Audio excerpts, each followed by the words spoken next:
The Contestant. Yes. So this is another documentary set in Japan.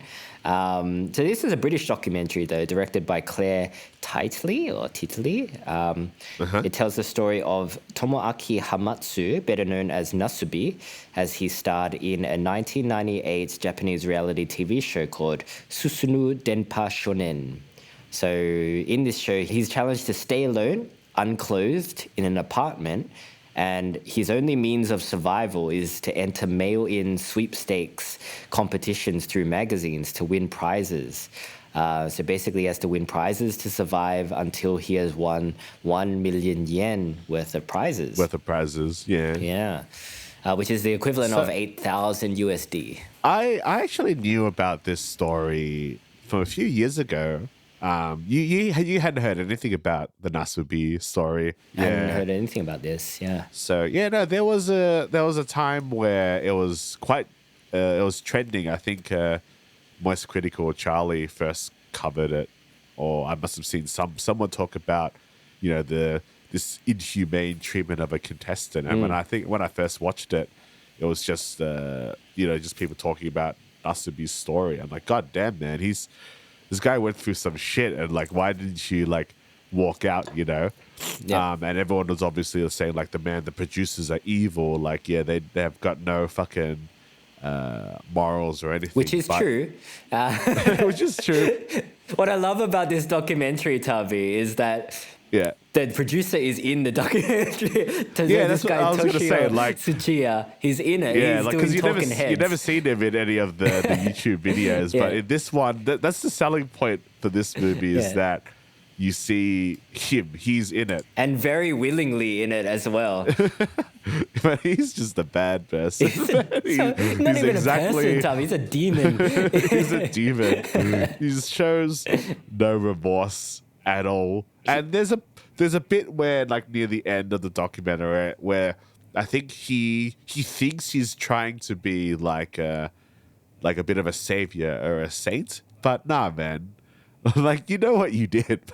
I don't know if he knows what he did. I think he is of a particular generation and a particular mindset where mental abuse isn't a thing or something. Like, that's the only way I can kind of explain the way he acts. He's basically got the mindset of a Japanese war criminal. That's the best way I can really put it. Yeah. Because you're right, he doesn't show any remorse, but he doesn't really acknowledge, like he says the words. He says, "Oh, it must have been hard on Nasubi," and things like that. But there's no, like, he doesn't elaborate on that. There's no feeling behind it. He just says it because it's like he thinks that's what, a human would say. But I don't think he actually feels it. I think, I think he genuinely thinks if he was put in that position, he'd be fine with it.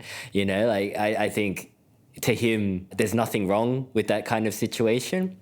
And I think he's also kind of obsessed with the art of television. Yeah, because he at the end of the day, he's like, I made some damn good television, and he's not wrong. And he's not wrong. You can't say that he is wrong because people ate that shit up. And I was gonna say, like, do you think this is? It's pretty much Hunger Games at 12 points. It's so dystopian. The shit that there's I really like this is a terrible tragedy that's happened to Nasubi, but it's framed in a pretty fun way. Like, like they're talking about all this shit that he's been through, and it's kind of intercut with like the original broadcast of Susunu Denpa Shonen, where it's kind of like these disembodied heads of the female hosts. Of the female hosts. On like this green screen background. Amongst like this fucking green screen PS2, PS1 it looks like Peach's mess. Castle or something. It looks so... And it's like that high-energy Japanese hosting style as well. It's fucking... Yeah. It's I bizarre. really... the things... Because I'd seen most of the footage that involved Nasubi, which we should talk about a bit more, but just watching the producer and watching the high-energy hosts, I thought was just really funny because, like, it's just the insanity of it really reminded me of shown. like Battle Royale, which is a parody, I'm guessing, of these kinds of things, situations, right? Yeah, where it's just like you're making these people do the most like horrendous acts of atrocity, you know, like putting them through like terrible torture, but it's to the backdrop of "Ohayou gozaimasu," Minasan. So, Well, do you think human beings have really changed that much since the Colosseum days? Do you think, or we just have basically euphemisms of it? You know, like people torturing someone is just like, yeah, chuck them in a room and don't feed them shit and let them some. Well, they did feed him crackers like once or to twice get him a day or going, until something. he started winning prizes. Because they can't kill him, you know. Yeah. Because damn man, that's rough, and he is just constantly naked all the time. Yeah. And there's a bit where he was so popular that the producers like, why don't we do it like a live stream show of it? So they had to, for the live stream, they had to have like this team of guys like draw because they would censor his nick with like an eggplant. Yeah. And because it was all done in post, you can do it easily. But for the live stream, they had to have guys in real time, like move With this amazing joystick Twitch reflexes, presumably, to cover his junk with like this this image of an eggplant, and it's just like, man, there's so much went into this, and that's the thing, because he gets really popular. Like without him knowing, he becomes super popular in Japan through this show. Like popular to the point where somebody finds out where he's being held, so they have to like under cover of night spirit him away to a different location. That's another element to this story, is that this terrible thing that has happened to Nasubi, that is happening to Nasubi, is really, really popular in Japan, and like to a audience abroad to some extent as well, which kind of paints this picture of like, we haven't really come that far from the days of the Colosseum when you kind of see this unfold. And I think this documentary was also the first time, like compared to the YouTube videos, you actually get to see and hear what Nasubi is going through, and because what is obviously shown on the broadcast is not the times where he's feeling down, you know, especially like Instagram. You're not going to see his low points. Like it sounds like, oh, I'm having a lot of fun being in here. So that's probably what the audience, obviously they don't see, that he's like struggling mentally. You know, there's times where he talked about self-harm and all that. Because he knows he's on TV. He says that he didn't think that everything would be shown, but he is kind of like hamming it up to the camera as well. So he's trying his best to be entertaining, because he also said, like at the start, he was worried that they might cut the show if he wasn't entertaining enough. So he does kind of ham it up. But it's kind of hard to tell what is him trying to be entertaining and what is him just descending into madness. Yeah. Well, he said the door was never locked. So he was never being kept against his will. That's like right. he could leave at any time because he didn't even sign a contract apparently.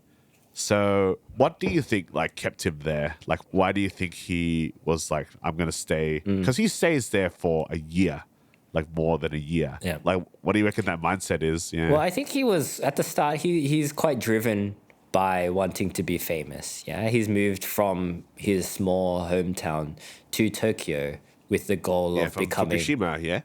from Fukushima. Yeah, that's right. So he's moved to Tokyo with the goal of becoming like a star, really. So I think, you know, that lust for fame plays a part of it. There's also kind of that ingrained, you know, Japanese sentiment of not wanting to disappoint Not wanting people. to So that's probably a part of it as well. That's so unfortunate. I think that is also, and just going back to, I mean, mentioning Black Box Diaries again, where there is this kind of institutional, cultural, you know, stigmas that you get that are ingrained within their society that kind of letting these bad things that keep happening, you know. And we know that Japan is a very work-centric culture where it overtakes your family and friends. Yeah. And like, as you were saying, you know, Nasubi, he's choosing to stay there because he doesn't want to let anyone down. And that is just part of society. You've seen it in like multiple bits of Japanese media, like not just this one, where like Shogun. someone's always apologizing to a boss. Shogun. You know, we haven't covered this. What was that? Bucket List of the Dead, which is that's all about that. before he it's all about that work-life torture. And it's kind of sad that you kind of put yourself through this struggle just to appease someone, a demon, because obviously when he's saying you can leave at any time, what he's really saying is if you leave, like, you will be a failure. Yeah. And he's playing on that Japanese shame. Yeah. That is keeping him there. And it sucks, because human rights, man. Yeah. You can't just have someone, you can't just guilt someone to lock themselves in a room for 300 or for a year, Yeah. And there's kind of a big twist at the end where he has to stay there for a bit longer. And it's like, oh man, imagine that. And I think when I first saw that twist, I was like, damn. Yeah, it's pretty crazy. Yeah. It's pretty crazy that it kept going. But no, the true ending of this documentary is a lot more positive. A lot more positive than I was. It goes in a different direction at a point. It kind of shows Nasubi's life after the Susumu Denpa Shonen Challenge. He takes up a cause. He becomes really invested in the cause. The Fukushima tsunami earthquake situation happens, so he gets really invested in that. And devotes his life to helping people, basically. So I guess the narrative of the documentary is kind of aiming for that, where he's like gone through this hardship, but he's learnt like how to, to be a good person. Yeah, how to contribute to society. Which, he was never a bad person. He was never a bad person, but he's learned how to contribute to society positively, I guess. Which I think that's what I liked about this documentary. I don't know about that though, because I think it's out of tone, but it's like in a sense of like, from what I've seen everyone else talk about him in the other videos that I've seen, it's all just so negative. It's like, he's a victim. Yeah, now he's fucking depressed and he couldn't wear clothes for a year because he felt like bugs were scratching on his skin and stuff. So I think as a narrative, as a documentary, it probably like shifts the direction too much, where it kind of loses focus. But for him, it's like, like, I'm glad you're happy. I'm glad he's doing all right. I'm glad you're doing all right. Yeah. So this is where it's like, maybe it's not the juicy, like, you should have been in more pain because, we're still in the Coliseum days where watching, and that's the whole point of, maybe you're falling into the trap of Denpa Shonen and you want to see him suffer more. But like, but like, if he's genuinely like really happy with his achievement, because he fucking climbs Mount Everest and shit, man. That's fucking... That's no short feat. Yeah, I was watching these other videos about other trained all their life mountaineers climb Mount Everest and die doing it. And this is a guy who was suffering all this like mental health issues. And he went to Everest and there was a fucking avalanche. But then he went back to Everest and decided to climb it. That's pretty crazy. So it's a good like test of the human spirit, because you could say arguably that climbing Mount Everest is harder than what he did on The Contestant. Because that's what Tsuchiya would say, Tavi, for sure. Tsuchiya would say that, and he does say this in the documentary, that his challenge prepared Nasubi that's exactly what I was going to say. The guy's like, I think that's why he agreed to come on the show, because he thinks that statement is like, it's going to absolve me from all this hate. Like, nah, bro, you're a fucking demon. You're a demon. This guy, when you watch him, he's like evil. He's an evil man. With no consideration or remorse. And I want it could be edited this way, but I'm not sure, man. I don't think so, man. He kind of says he has this certain energy about him, but it's also like it's pretty entertaining to watch him as well, because he's just so unfilteredly evil that it's kind of like refreshing. Because a lot of media, it's like, oh, you got to balance, like your antagonist needs to be like a flawed antagonist. He's got things he wants to do because he's had a hard past. But nah, this guy as a real person is just evil. And there's nothing else about him. He's just pure evil. Look at this guy. Hate him. That's the role of this guy in this movie. I like to say that he is a character in the film Yeah. playing a character, but like, yeah, I'm pretty sure he's genuinely evil. Yeah. It plays to the strength of this documentary. It's very clear cut. You know who the villains are, you know who the heroes are, you know who you're trying to root for. And yeah, I think like overall it is a very entertaining documentary. I think, you know, it does kind of tell like a broader message.